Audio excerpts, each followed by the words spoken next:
Ouais. Un mate patao, s'il te plaît. C'est 50 balles, on avait dit, c'est ça? Ah ouais, c'est quand même. Il faudra couper.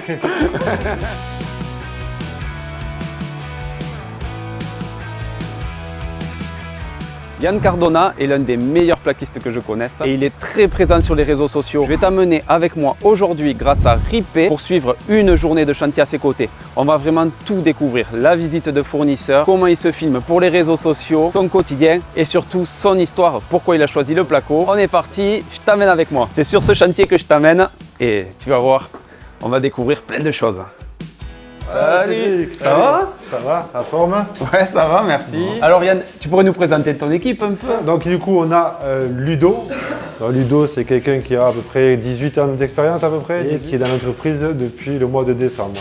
Et après, sa particularité, c'est tout ce qui est bois, menuiserie, tout ce qui est carrelage, faïence, maçonnerie, voilà. Agencement et décoration. Agencement et décoration. Et si tu avais un mot à nous dire sur Yann, qu'est-ce que tu dirais? Qu'est-ce qu'on pourrait dire? Pas trop sympa, qui a de l'humour, convivial de travailler avec quelqu'un qui a de l'expérience aussi, donc découvrir de nouveautés, surtout sur le TikTok et tout ce qui s'ensuit. Ah ouais, tu m'étonnes. C'est 50 balles, on avait dit, c'est ça? Ah ouais, c'est quand même. Jess qui est dans l'entreprise depuis début août. Il reste jusqu'au mois de fin novembre. Mais peut-être qu'on va essayer de voir si peut-être on peut essayer de le garder un peu. Mais voilà, c'est un plaquiste. C'est pareil, tu as combien d'expérience? Je commençais en 2008 mon apprentissage. 2008. Je suivais sur les réseaux. Donc ça c'est énorme ça, tu vois, c'est-à-dire que... Moi je le suivais, puis Et ouais. un jour j'ai vu, il a posté une annonce comme quoi voilà, il avait pas beaucoup de monde, il cherchait, puis je me suis dit Pourquoi le placo? Le placo, en fait, j'ai rencontré la mère de mon fils. Son père était artisan et du coup, je donnais des petits coups de main sur les chantiers. Et au bout d'un moment, en fait, il m'a proposé un CDI. Et c'est avec lui que tu as appris? Et c'est avec lui que j'ai appris, voilà. D'accord. Sur Laconne, un petit village dans le Tarn. Ouais. Voilà. Ah, c'est dingue. Il y a combien de temps? Et c'était il y a 20 ans, à peu près. il faudrait récupérer des chevilles crampons. Des chevilles crampons? Ouais. Ok, les harpons, les 8-3, ok. Ça marche, je vais te récupérer ça. Tu nous amènes où là? Du coup, on doit aller chez le fournisseur pour récupérer des chevilles. Ah, ça prend du temps aussi hein, quand tu es artisan. Ça prend du temps, voilà, c'est ça. Parce que là, pourtant, on a anticipé, ce matin, ils y sont allés, mais bon, ils ont fait 2 agences et personne n'avait, par exemple, des chevilles crampons sur Albi. Voilà. Ouais. Donc, du coup, là, on va faire une 3e agence pour aller chercher. Celles-là, elles te servent à fixer les fourrures horizontales sur les murs? Celle-là, on va le mettre pour être dans la brique, en fait. Des fois, avec les nouvelles briques, là, avec les nouvelles constructions neuves, c'est compliqué. Quand tu vas pour percer et tout, tu pètes tout. C'est ça. Et après, il y a une autre technique, par exemple, aussi pareil, là, j'ai fait une vidéo à ce sujet, où on prend un forêt, un peu ce qu'on utilise souvent pour les carrelages, pour les faïences, où on perce la brique avec ça, et après, comme ça, du coup, il n'y a aucune percussion, il n'y a aucune vibration, et après, on vient mettre ses chevilles crampons. D'accord. Bon, ça fait plaisir de voir un peu les fournisseurs là. Oui. Voir où tu nous amènes. Hein. Salut. Et du coup, les chevilles de mémoire, elles sont là. Allez. On prend harpon, 1, 2 et 3. C'est pour le chantier là, juste? Ça, c'est ouais, pour le chantier qu'on fait. Après, il vaut mieux toujours avoir un peu d'avance, Ouais. comme ça, on n'est pas embêté quand on recherche. Bien sûr.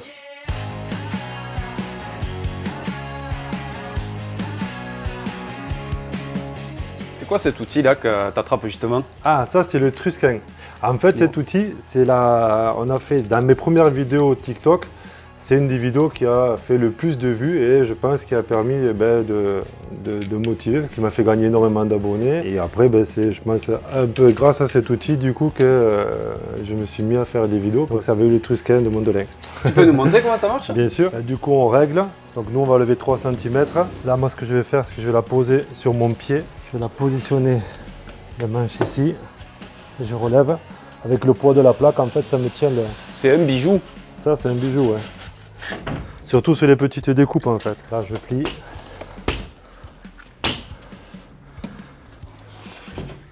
Et là, la plaque est coupée. Et les lames, ça se change facilement dessus? C'est des lames triangulaires, en fait, un peu comme sur celles qu'on a sur les moquettes. Hein. Donc, il y en a toujours 2 ou 3. Et moi, ça fait 3 ans que je l'ai, je n'ai jamais encore changé. Ouais. Ah ouais, donc ça va. Non, ça va ne faire pas beaucoup. Essayez. Bien dit. Dis-moi, est-ce que tu pourrais un peu me parler de ce chantier où tu nous accueilles aujourd'hui? Du coup, en fait, c'est un chantier où le client nous a demandé d'isoler tous les murs extérieurs. Voilà. Donc, du coup, comme les murs sont droits Et pour gagner un peu de place, du coup, on va utiliser un système avec des fourrures. Toi, tu apprends à mettre en œuvre un nouveau produit. Après, tu communiques sur les réseaux. Mais c'est vraiment pour aider ta communauté. Et voilà, enfin, moi, je veux dire, j'ai toujours été dans le partage, donc c'est bien parce que autant moi, j'essaye de faire du contenu pour essayer de mettre en avant des produits qui peuvent nous faire gagner du temps, de la qualité de travail. Mais après, c'est qu'il y a il y a des échanges où on peut aussi nous progresser sur les outils ou des choses comme ça, ou des façons de faire. Ouais. Donc ça, c'est vraiment très très bien. Ouais. Comment ça se passe pour créer du contenu? Comment tu t'organises? Tu réfléchis à l'avant à ton script, à ce que tu vas faire? En fait, en fonction de la journée, de ce qu'on va faire comme étape, ce que je vais faire, je vais essayer de me préparer quelques brouillons sur le téléphone. Et après, par exemple, à la fin du chantier, j'essaie de monter la vidéo sur peut-être un avant, après, des choses comme ça. Et en fait, en fonction de ce que je fais dans la journée, je me dis, ça peut faire une vidéo. Par exemple, hier, on en a fait une pour couper, justement, on en parlait tout à l'heure des fourrures. Elle est dans les brouillons. Et après, quand j'aurai un petit moment, je vais me préparer 3-4 vidéos et je commencerai après à en publier quelques-unes. D'accord. Voilà. Mais j'essaie de faire pas mal de brouillons. Ouais. Là, sur le téléphone, peut-être, je dois avoir une 50aine de brouillons d'avance. Tu montes tout sur TikTok? Après, je monte beaucoup sur CapCut. C'est ce que j'utilise aussi, ouais. Voilà. Le plus long, je crois que c'est faire la voix off et les sous-titres. C'est ça. Et après, avec Caption, en fait, ça va super bien pour faire les sous-titres. Souvent, ça va très très bien. Il faut juste vérifier les pas de faute. Ou par exemple, autrefois, c'était quoi le mot polyuréthane ou c'était poly et le prénom Ethan. Ah, voilà, oui. donc c'est des choses comme ça. Il faut juste vérifier. Ah ben merci pour le conseil. Hein, voilà. Le conseil du pro. Le conseil du pro. Ouais. Bon, du coup, tu nous fais le repas de l'artisan. Le repas, voilà. Le sandwich. Ouais, c'est ça, le sandwich. Dis-moi, si tu avais des conseils à donner à quelqu'un qui veut se lancer, créer son entreprise dans le bâtiment et tout, qu'est-ce que tu lui conseillerais? Alors, pour créer l'entreprise, moi j'avais commencé au début à mettre des annonces sur Le Bon Coin. Après, nous on a un groupe Facebook sur Albi qui a à peu près 70 000 membres. Donc de temps en temps, je poste, même encore aujourd'hui, je poste encore des photos ou des annonces sur ce groupe. Et je sais qu'à force de mettre, peut-être une fois par mois ou tous les 2 mois, ça martèle un peu l'esprit des gens et du coup après eux ils ont tendance à se rappeler, je me rappelle. Ça c'est pour toi le meilleur créneau pour se lancer? Pour moi c'est le meilleur créneau pour se lancer. Ouais. Par rapport à il y a 4 ou 5 ans de ça, de monter sensiblement mes tarifs. Quoi.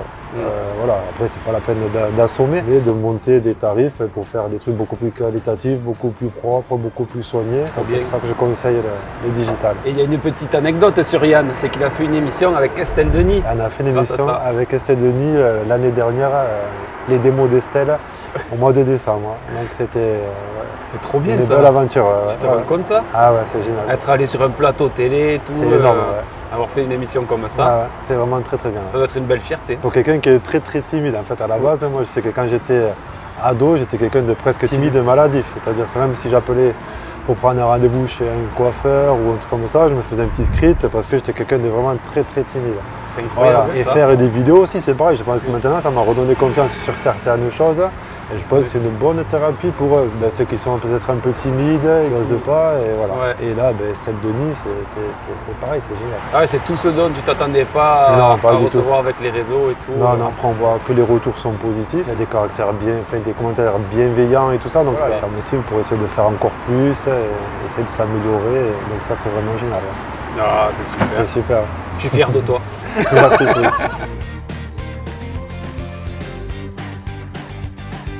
Je voudrais te remercier Yann de nous avoir accueillis. Merci. J'ai vraiment passé un bon moment. Je voudrais remercier Ripé aussi qui a sponsorisé cette vidéo. Merci Ripé. Abonnez-vous à sa chaîne, vraiment vous allez apprendre plein de trucs. Et abonnez-vous à sa chaîne aussi, il y a des trucs super sympas aussi. Vraiment. Merci Cédric. À plus. À plus tard.